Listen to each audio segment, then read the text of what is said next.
and EWTN Live. Hey, remember, you're always at home with us. Hey, you want to live right? The doctor is in. Anytime, anywhere. Wait, Life on the Rock is on demand too. You can take your journey anytime. And don't forget about all of those grace-filled women. Right! Hey, no one has more hours of Catholic programming on demand than EWTN. Just go to EWTN.com/on-demand. There's nothing to fill out, no membership required. All you need is an internet connection and you're good to go. Come on over and bring a friend. We've got hundreds of shows. EWTN On Demand. Not only are these programs in demand, the hosts can be pretty demanding too. Please, watch. Go to EWTN.com/on-demand or download the free EWTN app and watch on Roku, Apple TV, Google TV, and Amazon Fire TV.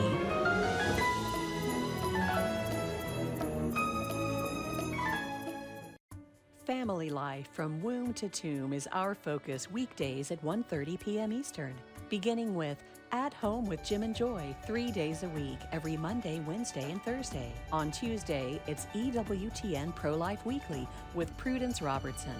Then on Friday, discover how the scriptures can teach you how to pray for your sons and daughters and loved ones. At Home with Jim and Joy, EWTN Pro-Life Weekly, and How to Pray for Your Sons and Daughters and Loved Ones. A positive look at life and family.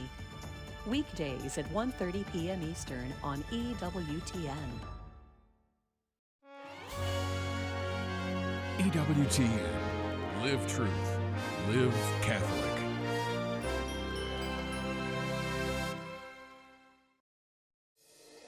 I'm Tracy Sabol. Tonight on EWTN News Nightly, trip to a war zone. President Joe Biden travels to the Middle East as the violence between Israel and Hamas shows signs of intensifying. Scramble for a speaker. Republican Jim Jordan seeks to win over members of his own party. We're on Capitol Hill. The votes are in. Analysis of a major election in Poland and what it could mean for the unborn. And prayers for the Holy Land. The Latin Patriarch of Jerusalem calls for a day of prayer and fasting. These stories and more tonight. From EWTN, the Global Catholic Network, this is EWTN News Nightly. Thank you for being with us on the feast of St. Ignatius of Antioch. We start now with a developing story out of Gaza as hundreds of people were killed in an explosion at a hospital in Gaza City. Hamas and Israel have blamed each other for the explosion. Israeli forces claim that it was the result of a misfire rocket by Palestinian militants. The Hamas Health Ministry claims that 500 people have been killed. Our President Joe Biden is scheduled to land in Israel tomorrow on a high-stakes trip to the Middle East. The White House says that he wants to demonstrate his steadfast support for Israel in the face of Hamas's brutal terrorist attack. At the same time, the Biden administration does not want to see the conflict escalate. White House correspondent Owen Jensen reports. Owen? Tracy, Israel is just the first stop. President Biden also plans on visiting Jordan. Now, the White House also says it's working literally by the hour to bring American hostages home to where they belong with their families, adding it's not clear where they are, how they're being kept, or what condition those hostages are in. And the officials have to be careful about what they say publicly. As President Joe Biden travels to Israel, the White House explains the purpose of his visit. Writing, he will reiterate that Hamas does not stand for the Palestinian people's right to dignity and self-determination, and discuss the humanitarian needs of civilians in Gaza. U.S. Secretary of State Antony Blinken, who's been on a multi-day diplomatic mission to the Middle East, first announced President Biden's trip, calling it a critical moment for Israel, for the region, and for the world. The President will hear from Israel how it will conduct its operations in a way that minimizes civilian casualties and enables humanitarian assistance to flow to civilians in Gaza in a way that does not benefit Hamas. Secretary Blinken has been working with Mideast leaders to help people caught in the crossfire. The U.S. trying to convince Israel to allow delivery of supplies to desperate civilians, aid groups, and hospitals. It is critical that aid begin flowing into Gaza as soon as possible. Today, Israel bombed areas of southern Gaza, killing dozens of civilians and at least one senior Hamas figure. The United States also preparing for the threat of a wider conflict. The Pentagon announced that Defense Secretary Lloyd Austin placed approximately 2,000 personnel and a range of units on a heightened state of readiness through a prepare to deploy order, which increases DoD's ability to respond quickly to the evolving security environment in the Middle East. And sailors aboard the USS Gerald R. Ford aircraft carrier will stay overseas longer than they planned because the Pentagon extended their 6-month deployment. Also tonight, a senior Palestinian official says President Mahmoud Abbas has canceled his meeting with President Biden that was set for tomorrow. Abbas pulled out of that meeting after that deadly hospital bombing that left hundreds dead, which you heard about at the top of our newscast. At the White House, Owen Jensen, EWTN News Nightly. Well, as the fighting escalates in Gaza and tensions in the region rise, violence is also expected to percolate to the north and east of Israel. Over the weekend, Israel reportedly bombed airports in Aleppo and Damascus, Syria, damaging its runways. The strike comes after rockets were launched from Syria into the Golan Heights. And joining us now is Nadine Mensah, Global Fellow of the Wilson Center Middle East Program and President of the International Religious Freedom Secretariat. Nadine, always good to see you. A lot to get to, but first, I know you were just back from Syria. Tell us why you were there. So I was in the northeast, where this government, the Autonomous Administration of North and East Syria, that has really the best religious freedom conditions in the Middle East, governs a third of Syria, one of the best kept secrets, where there are churches of Christian converts, has been bombed by Turkey, 200 airstrikes in just the past over a week. With 48 people killed, including civilians, children. We have electrical plants, water plants destroyed, over 2 million people without water or electricity. So I was there to stand with them and really to see how they were recovering and why it is that the international community looks away at the crimes committed against them by Turkey. Yeah, and we also mentioned the reported strikes on the airports in Syria. Apparently it happened before Iran's foreign minister was set to visit the country. Nadine, what more do you know about that and also Iran's relationship with Syria? Right. So they're all, all these bad actors really interact and stand with each other. And of course, sometimes they say Syria is Iran's closest ally. So they really take cover Iran's deeds. And Iran, of course, wants to do this belt, right? This land belt from Iran all the way over to Lebanon and Israel through Syria. And like I said, the Northeast blocks that from happening. And Israel tries to bomb when they see Iran setting up shop, moving military equipment in. And we've seen these kind of attacks. In fact, I last year, the year before, I think it was the year before, I was in Raqqa actually watching airstrikes. And I was told, oh, don't be worried. We know those are friendly fire because they're given a heads up. It was odd to see that everyone not concerned about it because it's such a normal occurrence there. Yeah, it really is hard for us to fathom over here what it's like over there. And I know that you know that region very well. Nadine, how do you see this war between Israel and Hamas playing out? I mean, do you think it's going to spill over to other areas of the Middle East? There was so much concern. I was in Syria and Iraq as well. And as you know, the Iranian militias in the Nineveh Plains, for instance, control almost the entire Nineveh Plains. It's disheartening to see the impact on Syriac, Assyrian, Chaldean Christians there, how little agency they have and how few are left, really. And part of it is because of the strength of the Iranian militias. And if, in fact, they were all to be called up to, as some have actually, the foreign minister said, Iran threatened, he said that the possibility of preemptive attacks by the resistance front is expected in the coming hours. And so, he has warned that they could really call up all their Iranian militias in Syria, Iraq, and other places to rise up against American interests. And that often religious minorities get pulled into all of that, even though they have nothing to do with that. In fact, they're not part of an American interest, but yet sometimes they seem to get the brunt of these wars and seem to impact them the most. So there's a lot of concern that if Iran enters, Hezbollah enters, what that will mean for Lebanon, where, of course, we have a sizable population of Maronite Christians and others, what this will mean for the religious minority communities in the Middle East who have already endured so much hardship. We have probably about 30 seconds left or so, Nadine, but I want to give you the final word here. And where do you see this all going? It's hard to know exactly, other than I'm glad that America is standing strong. It's important that we consider, how this affects other areas and places like northeast Syria where, Turkey, Erdogan had complained that Gaza was without electricity and water and hospitals and schools had been hit, yet he himself had been the one to hit hospitals, schools, electrical plants and water plants in northeast Syria. So, it's time we stand with our allies like the Autonomous Administration of North and East Syria, and we look out for our other allies in the area as all of this is going on. Nadine, we're going to leave it right there. Thank you so much for your insights. Always appreciate it. God bless you. Thank you so much for having me.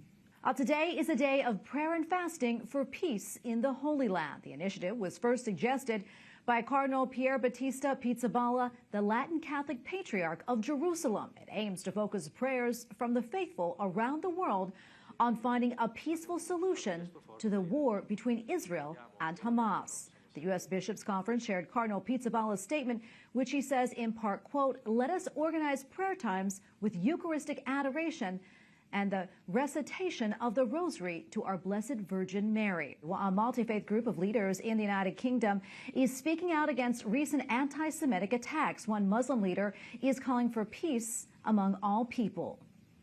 It is deplorable and wrong that our Jewish community here has been the target of hate crimes. It is unacceptable that synagogues and Jewish centers have been targeted. Sheikh Ibrahim Magra was joined by the Anglican Archbishop of Canterbury and a Jewish rabbi. They called for greater unity amid the fighting in the Middle East. The U.S. continues to boost military presence in the Middle East with warships and planes. U.S. troops have also been told to be ready to assist with advising and medical support. The forces will be pulled from across the U.S. Armed Services. Officials say they will not serve in a combat role. Senators on Capitol Hill tell EWTN News Nightly that the terror group Hamas needs to be destroyed. Hamas needs to be eliminated. You can't do that. They don't care about life. And you really can't compete against people like that cares nothing about themselves, that want to kill people.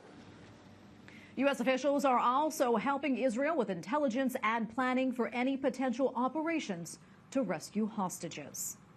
So after 2 weeks of paralysis, House lawmakers were called individually on the floor to vote on whether Judiciary Committee Chairman Jim Jordan would become the next Speaker. Let's check in with Capitol Hill correspondent Eric Rosales with the latest on the Speaker vote and what's next. Eric.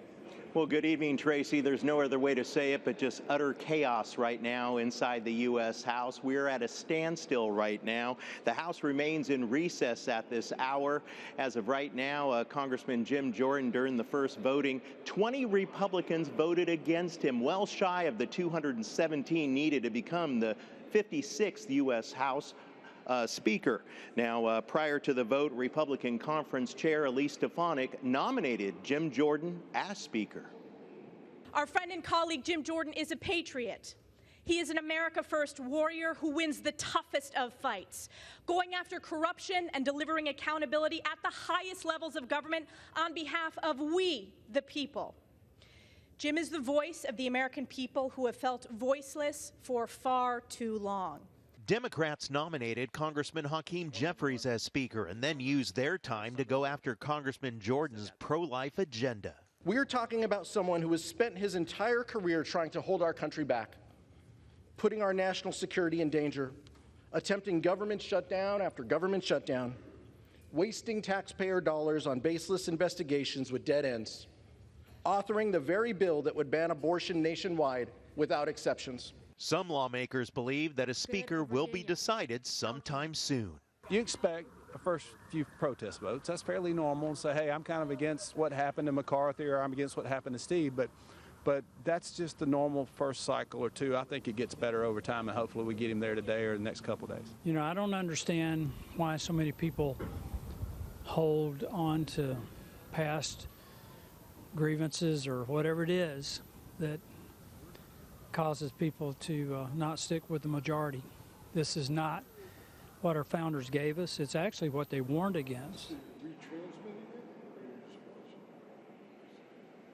A number of Republicans told me that, our adversaries are currently watching, like Russia and China. They're watching the U.S. House in disarray right now, and there are a number of pressing issues that need to pass the House, such as funding for Ukraine and the border. And let's not mention that we need government funding bills passed, as the government is about to shut down in about a dozen legislative days. At the Capitol, Eric Rosales, EWTN News Nightly. And we have a lot more still to come here on EWTN News Nightly, including confusion on the Hill, analysis on the vote for Speaker of the House, and a Colombian bishop shares his experience of the Synod.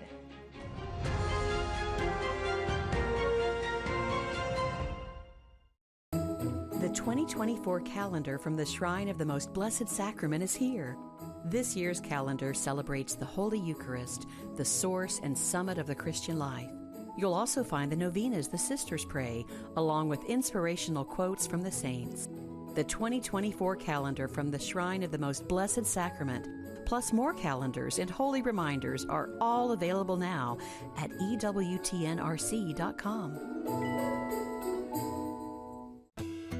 Look who's stopping by at home with Jim and Joy.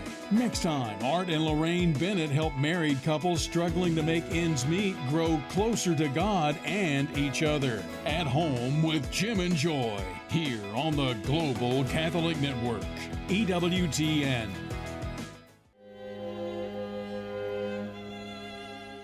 Always remember, you are Polish.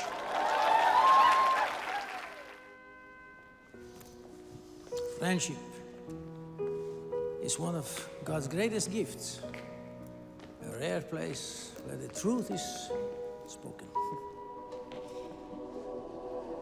I will pray for you. Will you pray for me?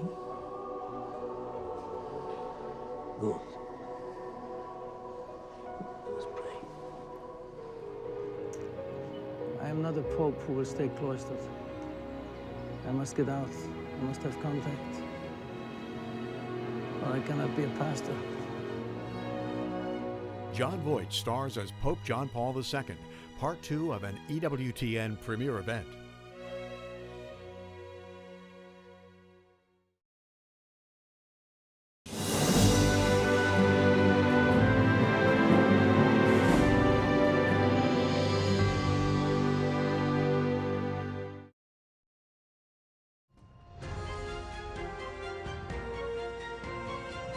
As we reported earlier, the House of Representatives failed to elect a speaker. But what's next for lawmakers, and how long could this process take?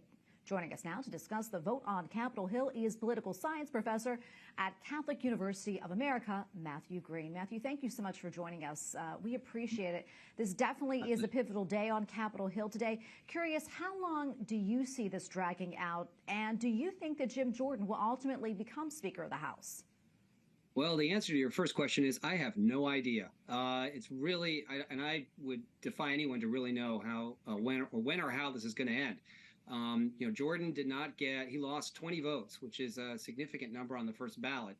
Now, he could get those all back on the next round. He might lose some more. It's unclear. But we're far away right now from the number that he needs. Now, he could indeed, as I say, he could get the majority. But he's got to convince 16 of those 20 to change their minds, and they were willing to vote on the House floor against him. That's in a public sphere. So I think it could be a steep climb for him. Yeah, and what do you think will take actually for him to get the votes? I mean, do you think there's going to be a lot of deal making and compromises here? I think he's going to have to do some of that. And I know that, some of his supporters have said, we don't want to make side deals or deals behind closed doors. But the reality of legislative politics is you've got to do that. So, for example, some of those New Yorkers who are really concerned about tax issues, he may have to go to them. Some of the members of Appropriations Committee that voted against him, he's going to have to convince them that he'd protect their appropriations bills. Those are the kinds of things that he's going to have to do, I think, if he wants to be elected Speaker. Yeah, and let's talk about this. I mean, here we are without a speaker. How problematic is that, especially considering, what we're looking at with the war in Israel, between Israel and Hamas, Ukraine, and also we have that looming government shutdown in less than a month. That's right. So for the first week or so, I'd say, it wasn't a huge deal. The House could pick a new speaker, get back on track. We're now in week 3 of no real legislative activity in the House at all. And as you say, we've got the CR, the continuing resolution, is going to run out soon. There's issues about funding for Israel, funding for Ukraine. There's all sorts of other issues that people are bringing up, the border security, and the House can't really do anything on any of those. And so I think at this point, we're starting to reach a fairly critical period. Yeah, and there has been, some suggestion that Speaker pro tempore Patrick McHenry, that is, could be nominated temporarily while a long-term successor is determined. How likely do you think that is to happen, and how long could he be in place temporarily? I think the odds are still pretty low that Patrick McHenry would be given more powers, but I think the probability goes up every day that there's no speaker. Really, what the House Republicans are looking for is a kind of Paul Ryan, somebody that everybody more or less likes. He hasn't burned many bridges. There's a lot of respect for him. He's ideologically conservative, and they're just not finding someone like that. And at this point, Patrick McHenry is probably one of the few that I think fits the bill. Now, if he is given this power, say more powers, it's unclear what those powers would be or how long. It could be for a month. It could be for 2 months. There's the possibility he ends up becoming by default the next speaker because no one else can get a majority. It's really unclear at this point, but I do think that the odds that he sort of becomes the speaker by default through a temporary granting of power is increasing. All right. Well, Matthew, thank you so much for weighing in. Always appreciate it. Thanks for having me.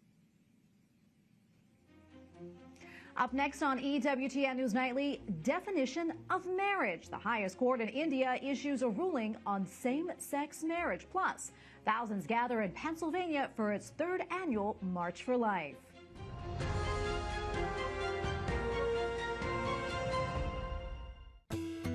Look who's stopping by at home with Jim and Joy. Next time, Art and Lorraine Bennett help married couples struggling to make ends meet grow closer to God and each other. At home with Jim and Joy, here on the Global Catholic Network, EWTN. Just moved in, no program provider yet. Guess I could still watch EWTN on my phone. It's better than nothing. Hey, you don't need cable or satellite to get EWTN. Huh? Over here. What? You can get EWTN on your smart TV. What's a smart TV? It's like a computer built into your television. EWTN is available on most smart TVs and streaming devices. All you need is an internet connection. I didn't know that. Yep. Just click on EWTN's icon and you'll be able to stream EWTN's programming 24 hours a day, 7 days a week, all in high definition and in full digital sound. That's great. You've already got everything you need to enjoy EWTN on your TV. Hey, how do you know so much? Simple. I'm a smart TV. You could say that again. Check out the availability of EWTN on your TV today. It's the smart thing to do. And it's free. Remember, EWTN is everywhere.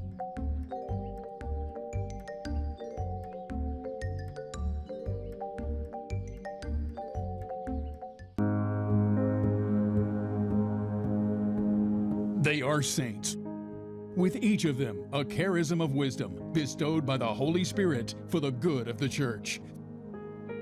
They are revered by the church for the value of their writing and teaching, and for the sanctity of their lives. They are the Doctors of the Church, an EWTN exclusive series, Friday at 5 p.m. Eastern on EWTN.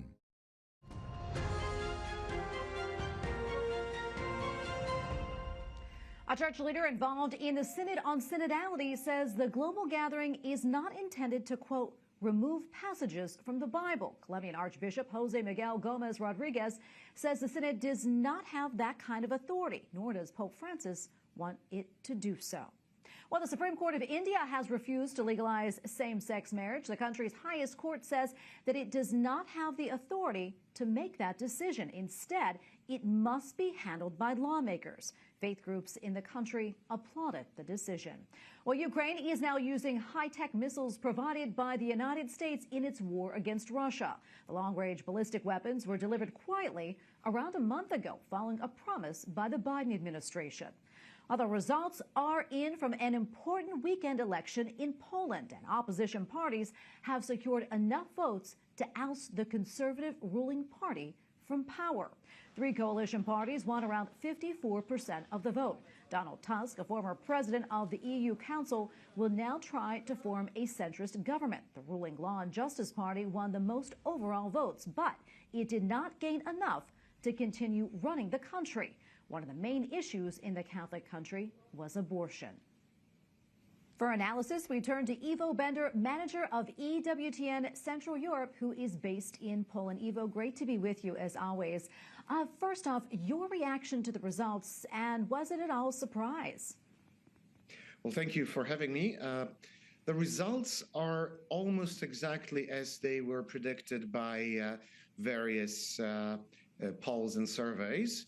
There is one difference, namely that there was a sudden surge of a coalition between the Polish Peasants' Party and the movement of Poland 2050, which is a sort of a center-left urban party. So the Peasant Party is moderately conservative, you could say, and their coalition partner is a sort of moderately left-wing, and they really did not fit together, one could argue. However, they surged to 14% in the polls. So in the end, that is what mostly upset the expected outcome. Ivo, for those who really aren't familiar with politics and how the government runs in Poland, can you tell us, what this says about Poland, this election, and the direction the country may be headed? Well, what will most likely happen is that opposition parties, because Poland is, like most European countries, a multi-party state as opposed to the US, for instance, or the UK, where you effectively have 2 major parties. It means that the party that held power for the past two terms for 8 years, the Law and Justice Party, the sort of moderate conservative party, won the elections for the 3rd time running, however, did not gather enough votes in the parliament to form a government. If all the other parties that entered the parliament gather together and bring together a coalition, they would be able to form a government that will be very different from the one that held power in Poland for the past 8 years. And this is something that we will see unfold over the next 2 months or so, because that's how long the formation of a government might last in such a situation. And currently, as we know, Poland has a near total ban on abortion. That said, what do you think will happen under this new government? I mean, is there any indication that maybe they would try to expand access to abortion?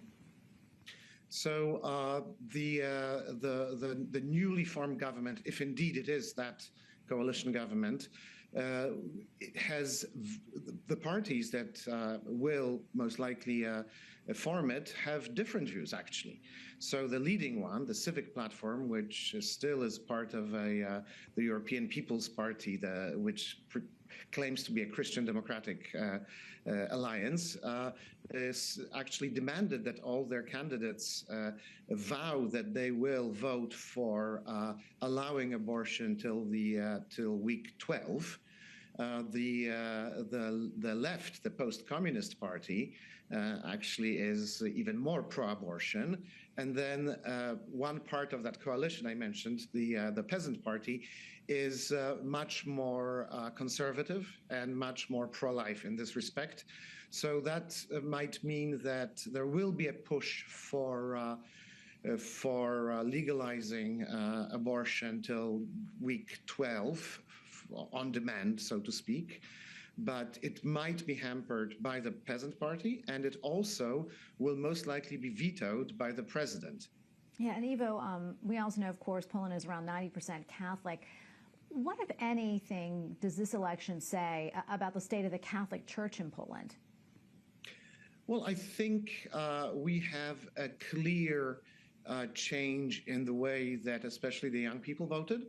Many of them supported both the Civic Platform, moderate left and also the hard left, the former communists, which is incredibly, personally disappointing, because that also means that we did not tell the younger generation of the horrors of communism, and they are again being attracted by the direct descendants of the Communist Party of Poland. So that's definitely a big change, and that also means that these people are very clearly opposed to the Catholic Church and the Catholic religion. So this is sad. Well, Ivo, thank you so much for taking the time to speak with us about all this. We always appreciate your analysis. God bless. Thank you very much. Well, finally tonight, thousands of people made their voices heard at the Pennsylvania March for Life yesterday.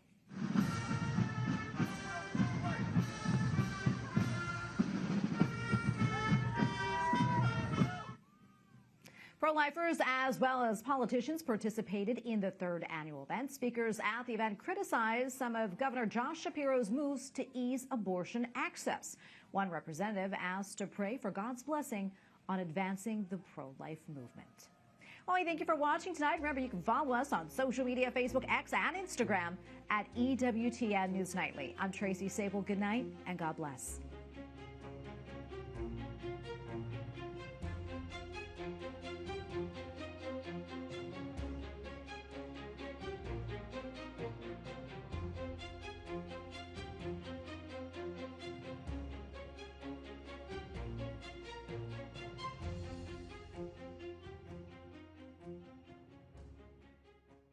There's nothing like EWTN's National Catholic Register. Revealing, engaging, inspiring. The most comprehensive news of the day from a Catholic perspective anywhere in print. With the moral authority that comes from being faithful to the teachings of the Catholic Church. And in the words of